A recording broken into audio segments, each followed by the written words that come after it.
إن الحمد لله نحمده ونستعينه ونستغفره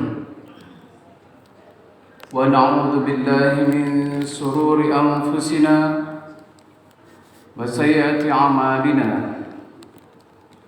من يهد الله فلا مضل له ومن يضلل فلا هادي له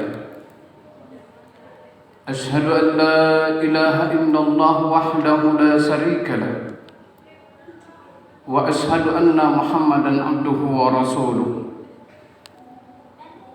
اللهم صل على سيدنا محمد وعلى آله وصحبه أجمعين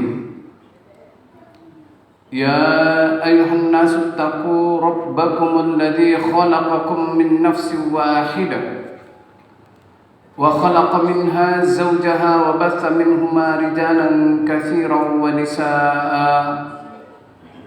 واتقوا الله الذي تساءلون به والأرحام إن الله كان عليكم رقيبا أما بعد. Tidak akan hentinya kita panjatkan puji syukur kehadirat Allah Subhanahu wa Ta'ala yang telah memberikan berbagai macam kenikmatan kepada kita semua.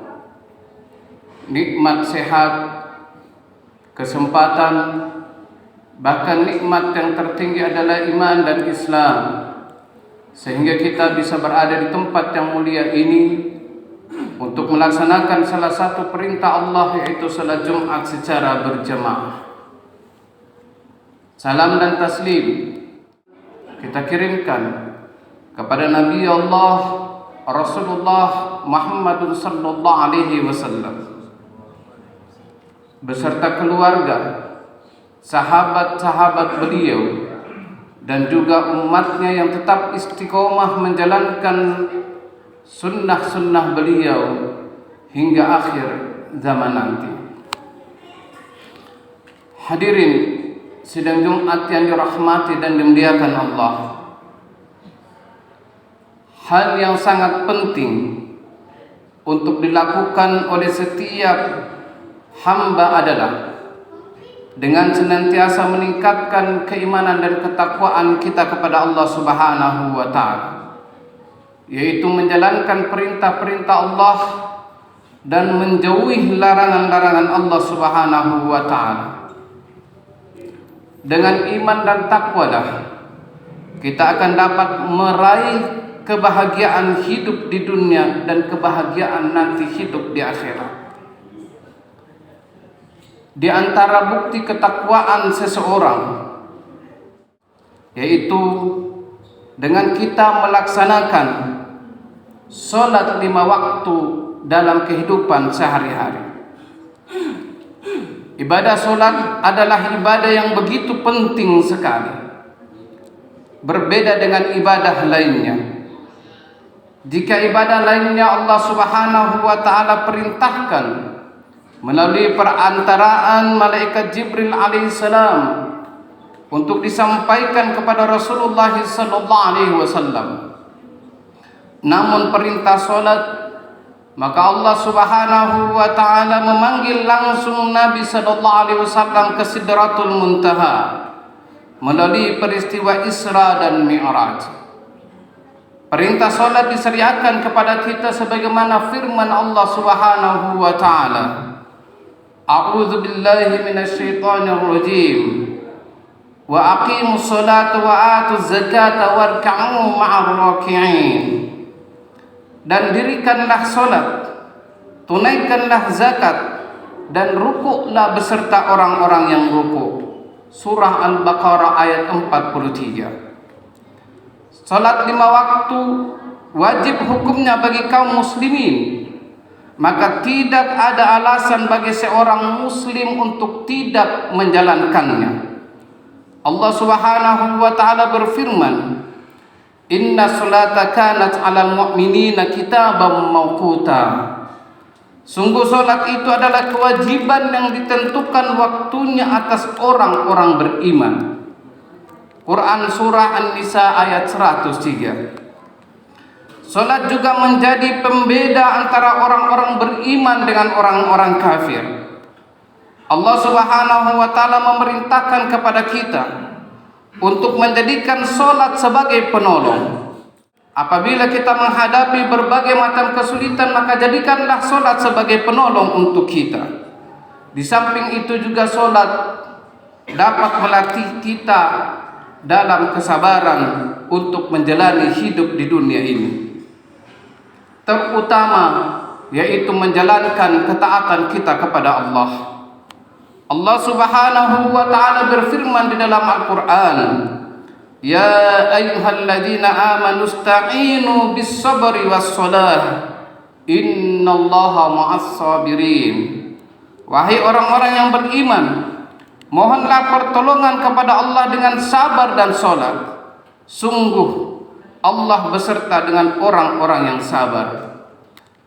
Al-Baqarah ayat 153. Dengan mengerjakan salat, maka kita akan mendapatkan perlindungan dari Allah Subhanahu wa taala, akan terjaga dari perbuatan maksiat atau kemungkaran. Apabila dikerjakan dengan benar dan khusyuk serta ikhlas karena Allah Subhanahu wa taala, maka salat tersebut akan mampu mencegah dari perbuatan yang tidak diridai oleh Allah Subhanahu wa taala. Allah Subhanahu wa taala berfirman, "Wa aqimus salata innas salata tanha 'anil fahsya'i wal munkar."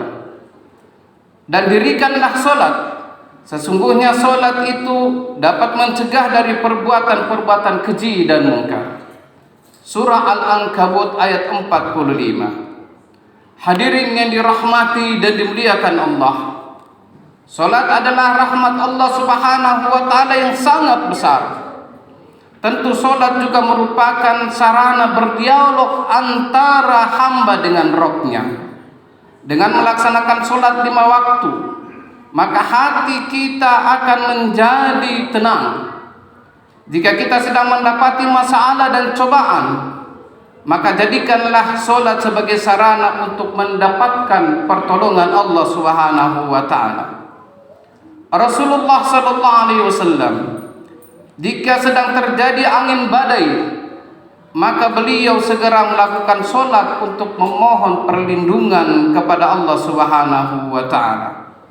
Demikian juga para sahabat-sahabat beliau yang mulia. Begitu banyak janji-janji Allah Subhanahu wa taala kepada orang yang mengerjakan salat 5 waktu. Barang siapa yang berwudu dengan sempurna, lalu dia mengerjakan salat 5 waktu tepat pada waktunya, maka akan diberikan jaminan baginya untuk masuk ke dalam surga dengan jaminan Allah Subhanahu wa taala. Namun barang siapa yang tidak mengerjakannya, maka tidak ada jaminan baginya. Jika kita diberikan jaminan oleh seseorang, maka pasti kita akan merasa bangga dan aman. Begitu pula alangkah bahagianya orang yang mendapatkan jaminan dari Allah Subhanahu wa taala. Dan sangat merugilah orang yang tidak mendapatkan jaminan perlindungan dan keselamatan dari Allah.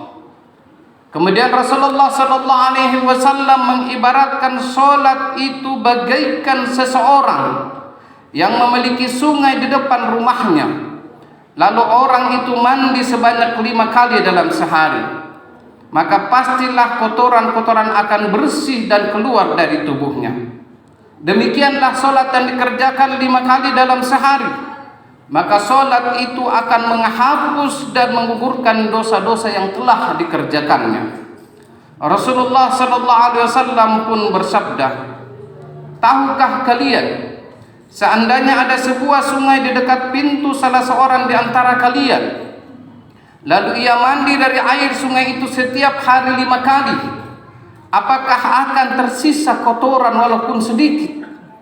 Sahabat pun menjawab, "Tidak akan tersisa sedikit pun kotoran ya Rasulullah."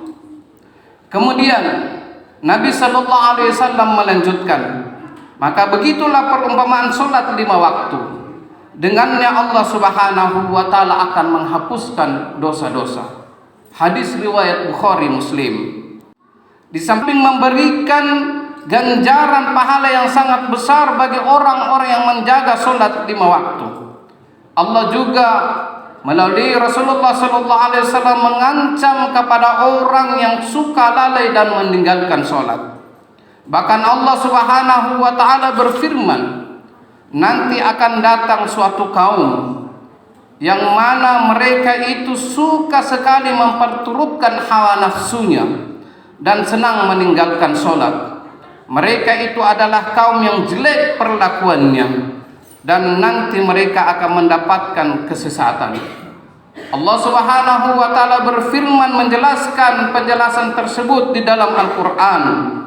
Fa khalafa min ba'dihim khalfun adaa'us shalah wattaba'us syahawat fasawfa yalqawna ghayya. Maka datanglah sesudah mereka pengganti yang jelek dan menyia-nyiakan salat dan memperturunkan hawa nafsunya, maka mereka kelak akan menemui kesesatan. Surah Maryam ayat 59. Hadirin sidang Jumat yang dirahmati Allah, sangat disayangkan dewasa ini para generasi kita banyak yang sudah menganggap enteng perkara solat 5 waktu. Terkadang mereka lebih suka hura-hura dan melakukan hal-hal yang sia-sia dengan mengikuti hawa nafsu mereka. Bahkan banyak yang sudah tidak paham agama lagi.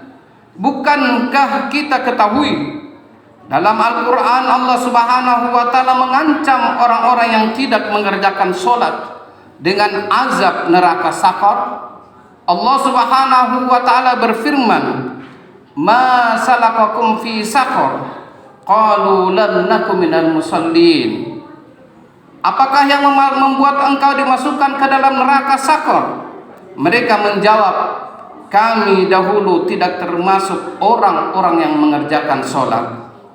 Surah Al-Mudaththir ayat 42 sampai 43.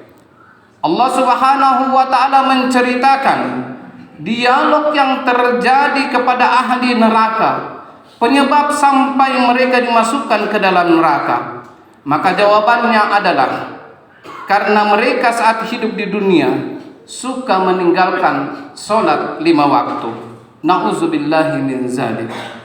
Rasulullah sallallahu alaihi wasallam bersabda, barang siapa yang menjaga solatnya, maka ia akan memiliki cahaya, bukti dan keselamatan pada hari kiamat.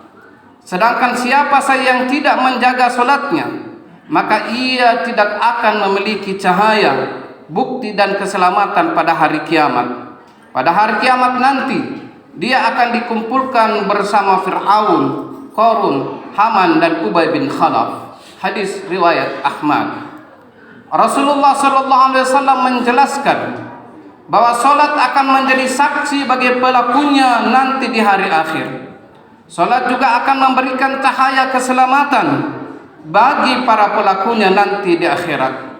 Namun sangat disayangkan bagi orang yang malas, yang tidak mau mengerjakan salat 5 waktu, nanti di akhirat mereka akan dibangkitkan, kemudian dikumpulkan bersama orang-orang yang dilaknat Allah Subhanahu wa taala, seperti Fir'aun, Qarun dan Ubay bin Khalaf. Kalaulah kita dibangkitkan bersama dengan mereka, pastilah azab yang akan menimpa kita disebabkan karena tidak mau mengerjakan solat. Oleh karena itu kita akan disamakan azab yang ditimpakan kepada orang-orang yang dilaknat Allah Subhanahu wa taala tersebut. Maka kita berlindung kepada Allah agar kejadian tersebut tidak menimpa diri dan keluarga kita. Hadirin yang dirahmati dan dimuliakan Allah Subhanahu wa taala, mulailah sekarang marilah kita bermuhasabah terhadap ibadah solat kita masing-masing. Periksalah solat kita, anak, istri dan keluarga kita di rumah. Sudahkah kita dan keluarga melaksanakannya dengan baik?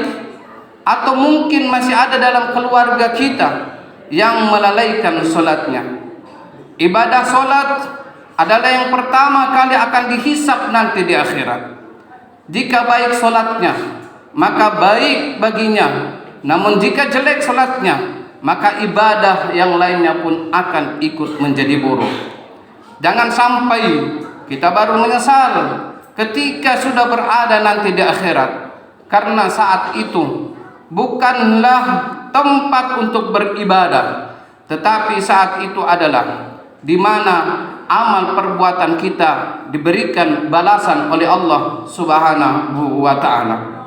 Maka hadirin yang dirahmati Allah, marilah kita untuk senantiasa mengintrospeksi diri kita agar terus memohon bantuan kepada Allah, agar kita selalu mendapatkan petunjuk dan keistiqomahan dengan menjalankan perintah Allah dan Rasulnya, khususnya dengan mengerjakan sholat 5 waktu hingga akhir hayat menjemput kita.